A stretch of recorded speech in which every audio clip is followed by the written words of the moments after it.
Welcome back to the Shiksha club channel. As you know we are continuing our chapter number 2 जिसका नाम है polynomials. आज हम exercise 2.1 का क्वेश्चन नंबर 1 सॉल्व करेंगे। ठीक है, इस क्वेश्चन में हमें कहा है कि find the zeros of the polynomial. पहले पॉलिनोमियल के जीरोज फाइंड करने हैं, उसके बाद जीरोज और कोफिशिएंट के बीच में रिलेशनशिप बताना है। अगर आपने मेरी इंट्रोडक्शन वीडियो देखी है तो आपको ये सब बिल्कुल ही ईजी लगेगा। अगर आपने नहीं देखी है तो please go and check it out. Introduction video में हमने पूरा अच्छी तरह से इसको समझा है। चलिए क्वेश्चन नंबर 1 सॉल्व करते हैं। क्वेश्चन नंबर 1 में हमको एक इक्वेशन है x² - 2x - ठीक है। इसमें क्या होता है कि फर्स्ट टर्म जो है हमारा, जिसको a b c कहते हैं, कि ये अगर मैं जनरल क्वाड्रेटिक इक्वेशन की बात करूं तो ax² + bx + c आता है। ओके, मतलब ये हमारा a है, ये b है और ये c है। हम पहले a और c को मल्टीप्लाई करते हैं। a क्या है हमारा, x का कोफिशिएंट 1 और ये c है हमारा 8। 1 8 ज़ा 8, क्या है 8, और यहाँ पे क्या है 2। मतलब ऐसा कोई भी नंबर हमें सोचना है जिनको प्लस या माइनस करते वक्त हमारा आंसर 2 आए और उन दोनों को मल्टीप्लाई करते वक्त हमारा आंसर 8 है। तो ऐसा कोई भी दो नंबर सोचिए कि जिनको प्लस या माइनस करेंगे तो हमारा आंसर 2 आना चाहिए और जिनको मल्टीप्लाई करेंगे दोनों को तो हमारा आंसर 8 आना चाहिए। 4 2 ज़ा 8, कि मैं 4 में से 2 माइनस करूंगा तो हमारा आंसर क्या आएगा 8। ठीक है, देखिए किस तरीके से लिखना है। 4 2 ज़ा 8 और 4 में से 2 माइनस करूंगा तो हमारा आंसर 2 आ गया। मतलब ये भी हमने सही कर दिया और ये भी हमने पूरा कर दिया। ठीक है, अब इसके आगे कैसे लिखना है देखो मैं बताता हूँ आपको। सबसे पहले हम लिखेंगे x², अब माइनस हमने क्या 4x में से 2x हम माइनस करेंगे तो हमें 2x मिलेगा। बट यहाँ पे क्या है -2x, मतलब बड़े नंबर के आगे क्या रखना पड़ेगा, माइनस। तो 4 के आगे क्या रखना पड़ेगा, -2x।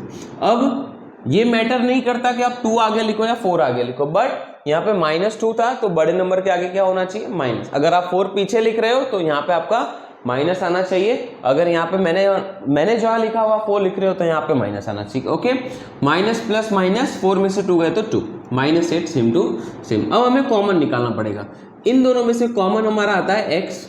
यहाँ पे x² है, एक x लिख दिया तो 1 बचा, x पहले से लिख दिया तो 4 बचा, प्लस। अब इन दोनों में x कॉमन नहीं है। ओके, x कॉमन नहीं है तो 2 कॉमन ले सकते हैं हम। 2 के टेबल में 2 आता है और 2 के टेबल में 8 भी आता है। यस, 2 भी हम कॉमन ले सकते हैं। 2 मैंने यहाँ कॉमन ले लिया तो यहाँ पे क्या बचा x। अब यहाँ पे प्लस की साइन है तो मैंने सिंपल क्या लगा दी, प्लस। अब माइनस है तो माइनस, क्योंकि प्लस माइनस माइनस, और 2 के टेबल में 8 कब आता है, 4 times. Okay, is equal to हम रख देते हैं 0, क्योंकि हमें जीरोस ऑफ पॉलिनोमियल फाइंड करना है ना, इसलिए। अब x - 4 x - 4 2 टाइम है तो इसको 1 टाइम लिख दो, इज इक्वल टू रख दो 0, और x + 2 हमारा बाहर है तो इसको भी एक साथ लिख दो और इसको रख दो 0। ओके, अब x - 4 is equal to 0, x - 4 है इज इक्वल टू की दूसरी साइड जाता है तो +4 हो जाता है। Okay, x + 2 is equal to 0, +2 is equal to की दूसरी साइड जाएगा तो -2 हो जाएगा। 2 जीरोज हमें फाइंड करने थे, 2 जीरोज हमने फाइंड कर दिए। देखो एक हमारा आया 4 और एक आया -2। अब इन दोनों के बीच में जीरोज और कोफिशिएंट के बीच में हमें रिलेशनशिप बताना है। उसके लिए आपको याद रखना पड़ेगा कि हमें पहले सम ऑफ जीरोज फाइंड करेंगे और फिर हम प्रोडक्ट ऑफ जीरोज फाइंड करें। ओके, तो पहले यहाँ पे मैं सम ऑफ जीरोज फाइंड करता हूं। सम ऑफ जीरोज मतलब अल्फा प्लस बीटा। अब अल्फा और बीटा क्या, ये अल्फा और ये बीटा। अगर अल्फा और बीटा करेंगे तो मेरा आंसर क्या आना चाहिए, -b/a। ओके, अब a b c आपको पता होना चाहिए कि ये a है, ये b है और ये c है। अब अल्फा और बीटा का पहले प्लस करो, ये अल्फा है हमारा प्लस, और बीटा क्या है -2, प्लस माइनस -2, 4 में से 2 गए तो 2 बचा। ओके, अब -b, अब माइनस है तो सबसे पहले मैंने रख दिया माइनस, और b हमारा क्या है, -2 है। बच्चे यहाँ पे बहुत गलती करते हैं कि सिर्फ -2 लिखते हैं, पर ऐसा नहीं है।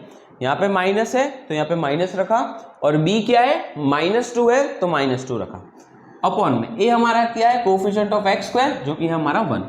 अब माइनस माइनस प्लस तो 2, 1 से डिवाइड करो तो आंसर 2 ही रहेगा। तो यहाँ पे भी हमारा आंसर आया 2 और यहाँ पे भी क्या है 2। रिलेशनशिप अगर दोनों इक्वल आए मतलब आपका आंसर करेक्ट है। ओके, अब हम प्रोडक्ट ऑफ जीरोस फाइंड करेंगे। प्रोडक्ट ऑफ जीरोस जो कि हम अल्फा इंटू बीटा करते थे और जिसका आंसर c/a आता था। ओके, अल्फा क्या है हमारा 4 इंटू बीटा क्या है -2, 4 2 ज़ा -8। ओके, अब सी हमारा क्या है, -8, ओके, सी हमारा है -8 और ये हमारा क्या है 1। अब 1 को -8 से डिवाइड करो तो क्या आंसर आता है, -8। अब -8 और -8 इक्वल हो गया, इसका मतलब हमारा आंसर जो है वो करेक्ट है। ठीक है, यहाँ पे आपने हमारा क्वेश्चन नंबर 1 जो कि है पूरा होता है। क्वेश्चन नंबर 1 का पार्ट 1 पूरा होता है। अगले वीडियो में हम क्वेश्चन नंबर 1 का पार्ट 2 सॉल्व करेंगे। Thank you.